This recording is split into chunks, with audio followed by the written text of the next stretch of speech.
Chapter 2. Never help a midget move an elephant tub.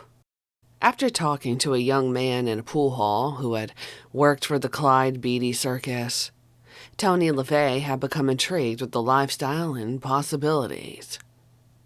In the spring of 1947, he signed on as a circus roustabout and cage boy, responsible for feeding and watering the big cats. He developed an immediate rapport with the lions and tigers, discovering he usually felt more comfortable and relaxed around the big cats than he did walking down city streets or any place where humans gather. It wasn't long before Beatty, increasingly aware of LaVey's affinity for the big cats, began to confer the tricks of his trade. Tony was soon following in his great-uncle Laszlo's steps, who had traveled with a circus in Russia and Hungary. He learned the motions and mechanics of Beatty's act, the use of the whip, stick, revolver, and chair, which is used to imitate an open mouth. Anything open will work, like a hat shoved into a lion's face to make it back off. Tony was able to put a cat through a hoop, do rollovers, and after a short time, 17-year-old LaVey was handling 8 Nubian lions and 4 Bengal tigers in a cage at once, to the musical strains of Beatty's ubiquitous Paso Dobles. You can never teach cats tricks, says LaVey. You just find what they like to do, then build an act around that.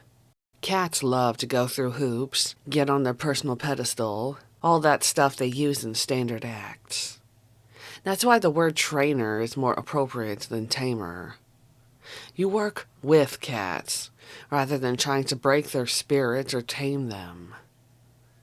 When Beatty scheduled a double-date performance, a Saturday children's matinee or a charity performance preceding the usual nighttime show, LaVey often worked alone with the cats in the big cage. When I was under canvas, LaVey remembers, I let my hair get pretty shaggy. I wore black pants with full-cut red shirts and black leather boots. Actually, the show's uniform colors. Audiences must have figured me out as some kind of Mongolian tribesman.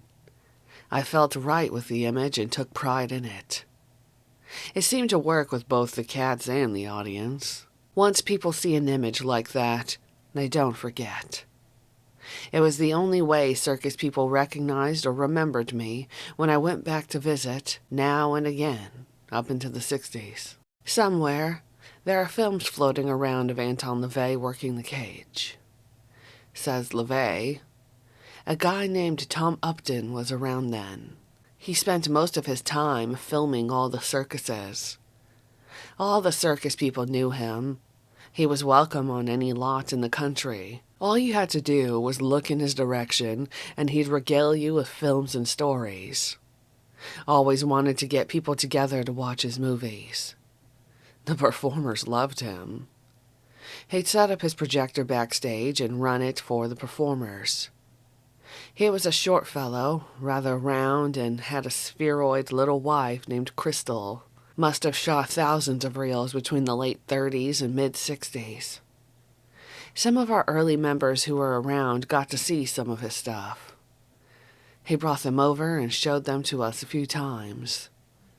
Sure enough, there I was, leaping and jumping around the cage with my Mongolian hair flying. In order to help the lions and tigers feel more comfortable around him, reducing the risk of injury, Tony began initiating an intimacy level beyond friendship, so the big cats would accept him more as a part of their own existence.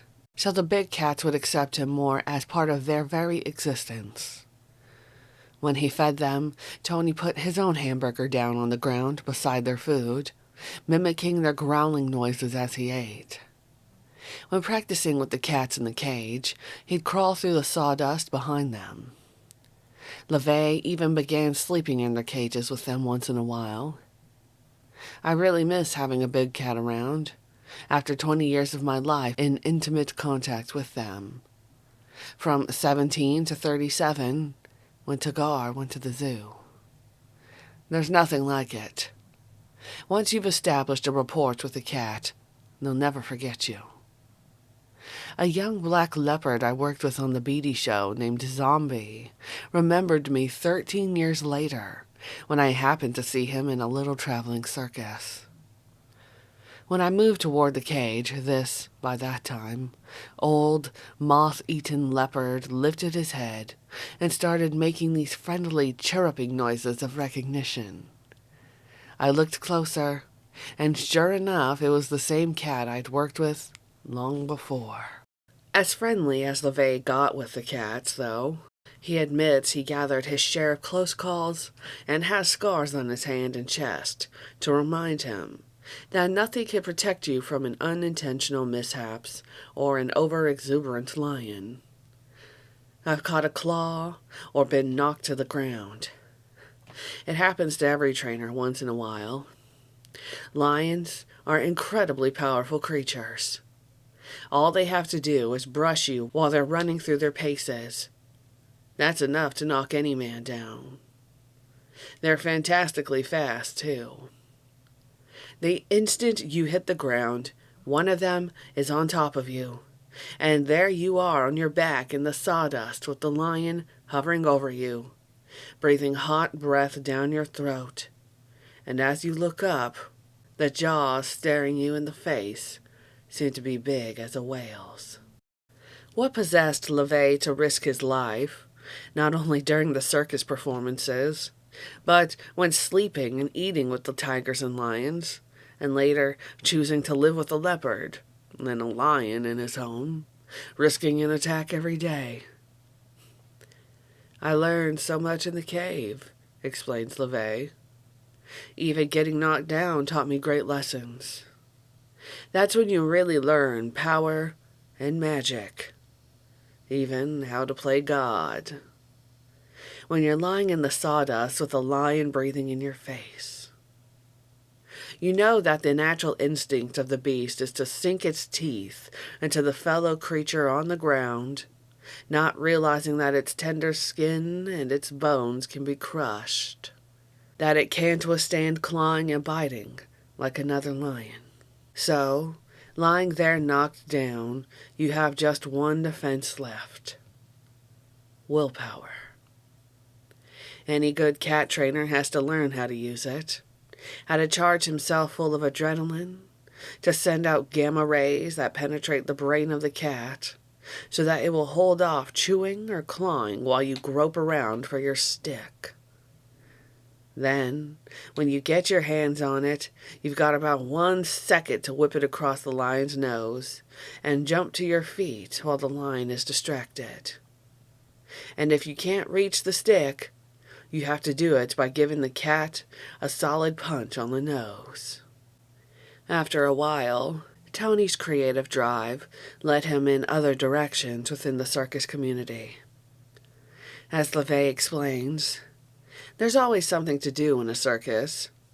People double in brass, usually having 2 or more alternate jobs to do, unless they have a real specialty act. Animal training was thrilling, but Tony knew he could never find complete fulfillment working an animal act all his life. It seemed inevitable that Tony's extensive musical talents would not go unnoticed, or not utilized, by the other circus performers. And indeed, they weren't. Tony had taught himself piano over the years by listening to a song on the radio or phonograph and diligently picking out the notes and chords until he could play it with ease. While he was on the road with the Beatty show, Tony asked the circus calliope player, an alcoholic who leaned on the keys more than he actually played them, if he could practice for half an hour, just to keep from getting rusty. Fred had calluses on his elbows from playing so hard. The calliope player refused, and LeVay, angered by the boozer's petty power trip, cursed him. A few nights later, he had fallen ill and couldn't be revived for the evening's performance. Tony volunteered to play, though he wasn't at all sure he could even play the calliope. But never one for taking a cringing approach. LeVay started off with the Galloping Lone Ranger theme from Rossini's William Tell Overture. LaVey was an immediate success with both the audience and the other circus performers. Beatty gave the drunk professor a sabbatical and made Tony the regular calliope player. When the Beatty show entered the next town, LaVey was at the calliope, which perched on a flatbed truck, acting as Pied Piper to lure adults and children to the circus grounds. Wherever Tony went, flamboyant handbills advertised him in the most extravagant terms possible. Presenting Professor Anton Zander LaVey, the Great Zander, player of the calliope, both steam and air, and artist and manipulator of the Aeolian band organ, Orchestre Melichor, Apollonicon, Moscow chimes, Oriental music car, Kimbellican pipes, Uniphone, and the Wurlitzer Unit Orchestra, whose music will brighten the hearts of children of all ages, and stir or soothe the most ferocious beasts of the jungle. While many of the fantastic-sounding instruments on LaVey's handbill were nearly extinct, Anton, as he asked friends to now call him instead of his childhood nickname, mastered each of them, or an equivalent. True to his own hype, LaVey learned that he could indeed stir or soothe both humans and animals with his music. Through experimentation, he found the magical effects of music, how certain chords and cadences could affect the audience, the animals, and the performers. Anton found that the jungle cats performed best to dominant chords and barbaric beats. The big cats liked minor chords, emphasized, but LaVey varied the chords, appropriately alternating majors and minors. Elephants liked a predominance of dominant majors with a ponderous beat, which best matched their slower gait and metabolisms. Seals and dogs, which are, according to LaVey, very much alike, seem to respond best to major chords with no minors thrown in. When LaVey stuck to the bright dominant major chords, the dogs and seals were easiest to work with. The other performers in the circus were grateful and perplexed by LaVey's unusual abilities to add special life to their acts with his music. In addition to working with bandmasters like Vic Robbins, Merle Evans, and Henry Keyes, Anton would subsequently perform mood-setting, emotionally charged music to accompany some of the world's most famous circus acts. The Hannafords Riding Team, the Concellos, Harold Ozona, the Flying Wallendas, the Christianis, and others. Through the years, LaVey has been gratified to receive supportive letters and membership inquiries from the children, grandchildren, nieces, and nephews of these performers, who had heard of LaVey from their illustrious relatives, telling tales about him over the dinner table. One of Anton's favorite circus characters was Hugo Zacchini, known as the Human Cannonball. Though his actual billing read the Human Projectile, commonplace parlance seemed to like the sound of cannonball better, and that is what stuck. Zacchini was once a devout Catholic, but had become disenchanted, eventually becoming such a militant atheist he would take any opportunity to talk about what a racket organized religion was. Whenever anyone would ask about the canon, he'd launch into a tirade about the crooks that run the churches whenever he'd gather a good tip. Zacchini was pleased he and his brother, Edmundo, had found a way to capitalize on the public's lust for violence by inventing and patenting a device for shooting a man out of the barrel of a cannon, which earned them a small fortune. Actually a rather electric fellow, Zacchini was a fine painter and taught fine art classes until his death. Many of his paintings wound up in major collections. LaVey also recalls Zacchini's dismay over the constant mispronouncing of his name. People used to come up to him and say, "Oh, Mr. Zucchini," he'd say. "Yesterday I'm a zucchini, today I'm a zucchini, pretty sir I'ma be a squash."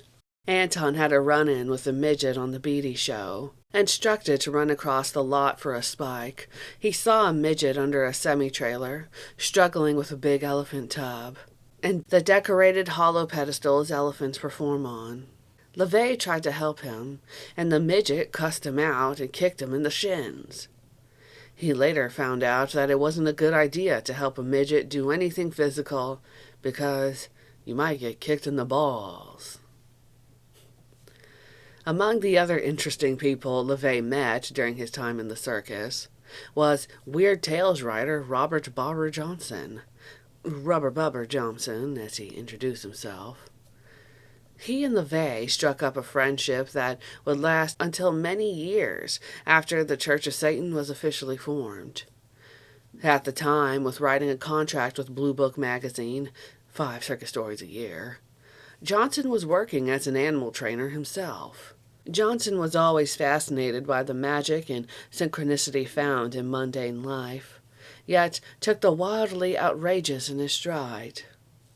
Though never publicly known as an artist, the paintings Johnson did of circus and carnival scenes, with its unusual use of lighting and texture using the minutest specks of paint, will hopefully be exhibited one day. LeVay has many memories of their years together and loves to recount stories of their expeditions. Then, at one point, LeVay simply didn't hear from him anymore. Johnson always wanted to disappear, just walk off the edge of the earth somewhere, like Ambrose Bierce or B. Traven. I guess that's what he finally did.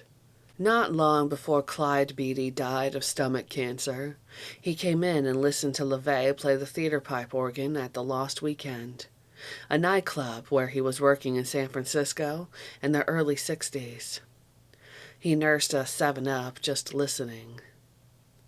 It was one of those drizzly winter-off nights when only a handful of regular customers made him appear even more stranger in the mist. Anton played the act. The Jungle Queen, Espanacani, Ravel's Bolero, all the rest, ending with the ominous closing chord of Puccini's La Bohème. No one else besides Anton knew who the stranger was, but one of the owners who was tending the bar discreetly caught on. After about an hour and a half, the great Clyde Beatty quietly said his goodbye, got up, and walked out into the foggy night.